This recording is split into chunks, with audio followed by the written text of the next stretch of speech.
Hello po, good day. Meron po tayong papakita ngayon na property for sale. Roland lang po ito dito po sa Olongapo City sa Gordon Heights. So ito po may view po tayo. At the same time, tabing daan lang po siya. Ayan po yung daan niya. Malapit lang po. Tapos may talipapa na rin po dito. Yung property binebenta po, pupuntahan po natin doon. Tara, samahan niyo po. Ngayon po, galing po tayo dito sa Barangay Road. So ito yung pinaka main road po. Ayan po siya, may view po ng mountain. So from here, may talipapa po dito. Puntahan po natin yung property. So ito na po, puntahan na po natin yung property. Mga ilang blocks lang po yung property for sale. So ito po yung daan niya right now. Naka-schedule na po ito para ipaayos po ito sa cemented road. Ayan. Samahan nyo lang po ako. Konting few step lang po, nandun na tayo sa property. Ayan po yung property. May mga mango po, may mga puno po siya ng mangga. So ayan po. So few step lang po, hindi po siya ganun katarik. Napaka smooth lang po nung lalakaran nyo na daan. Ayan po. Yan na po yung property. Ayan po. So 11 meters frontage po siya. Pasukin po natin. So ito na po yung property. Ito po yung pinaka boundary niya. From there, estimate po namin 11 meters. So ito na po, may view po kayo dyan ng mountain view. Ayan, napakalapit lang po sa daan. Galing po tayo dun kanina. So pasukin na po natin tong property. Ayan. So kung mapapansin nyo po tong property na to, ay pataas po siya. Hindi na po namin mabuksan tong gate kasi po nakatambak na po yung mga bato, buhangin. Hindi na po naasikaso ni owner.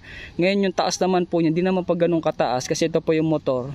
So may kita nyo naman po. Siguro mga nasa 3 meters lang yung taas niya. Ngayon kung gagawa nyo po ito ng entrance para magkaroon po kayo ng gate, pwede nyo pong bakbakin yung 5 meters dito kasi 11 meters po siya. Ayan, 11 meters po yan. So magkakaroon na po kayo ng gate, tapos pa-stop lang po papunta doon sa property para may parking area po kayo. So tara, pasukin na po natin tong property. So dito sa property, makikita nyo po, meron po siyang trees. Ayan. So check natin. Akit muna tayo, pause muna na. Ayan po, nakakita po tayo dito sa property. So may fence po yan. Ayan po yung mga neighbor nyo. Tahimik naman po rito. From here, makikita nyo po, may view pa po kayo. So ito na po, yung pinaka boundary. Itong padar na po na to, si owner po ang nagpabakod po nyan. Tingnan nyo na po, napakatibay ng bakod. May poste pa, may haligi pa. Nakabrace po sa ibabaw yan. So ang square meter nitong property ay 300 square meter. Ayan. So from here, makikita nyo po dito, ginawan pa po ng parang recrap na maliit ang kit to. Pabilog po siya dito sa puno ng mangga. So active daw po ang bunga nito. Tapos yung isa, di ko po alam kung anong puno yon. So yung haba po nito, estimate na lang po natin, ilalagay ko po sa description. Yan, kung gaano kahaba siya. Basta po ang ideal po dito, yung frontage 11 meters frontage. Ayan, malawak po siya. So, kahit sa gitna po dito, magawa kayo ng paakyat, tas maging parking area nyo na po ito.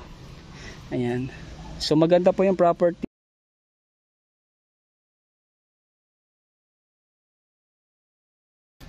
Makikita nyo po, fence na po siya, concrete. Tapos kung magpapatayo po kayo ng second floor or may rooftop, ayan po yung magiging view nyo. Napakaganda. Makikita po nyo yung view ng mountain. So, tapa po tayo dito. Check pa po natin yung looban. Medyo masukal lang po kasi di na po naasikaso ni owner. Ayan, tapos may puno pa po rito. Hindi ko alam kung anong puno to. Ayan, so may panungkit. Ayan. May panungkit. Ayan, ibig sabihin po, may nangunguha ng mangga rito. Ayan. So, napakalapit lang po to sa pinaka main road. Sa Barangay Road. Dumadaan po lahat ng mga jeep, tricycle. So transportation, di po kayo mahihirapan. At the same time, may malapit na talipapa. So ito po yung pinaka backyard na po ng property. Ayan. Tabi-tabi po. Ayan. So konting linis lang po ito. Kaganda pa po ito. Ang kagandahan lang po dito, ang taba po ng lupa kasi yun po, may mga tanim-tanim pa po dito. Ayan, ang ganda rito ng area. Imagine niyo po, dito yung bahay nyo. Makikita nyo naman yung view. Ayan po, ganda ng view. So relaxing yung view niya. So ito na po yung property na for sale. Ilalagay ko po sa description yung mga need nyo po malaman sa documents, sa price, at dun sa sukat po ng lupa. So hanggat maaari po, kung gusto nyo pong makita itong property, mag-message lang po kayo sa akin, kontakin nyo po ako sa number ko para ma-schedule po natin yung tripping dito sa property.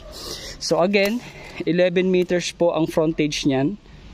Tapos may dalawa kayong punong mangga na namumunga. Tapos may puno po dito, hindi ko po alam kung anong klaseng puno ito. Hindi po siya mangga eh. So simula po dyan yung pinaka-end ng property. For sure po 11 meters din po yan. Kasi kung mapapansin ko po, straight lang po talaga siyang bakod. So again, 300 square meter po ito. Ayan po. Ayan, tapos nalapit lang po ito sa bayan. So ilalagay ko naman sa description kung ilang minutes ang drive para po sa mga essential needs nyo. So yun lamang po. Salamat po sa inyong panonood.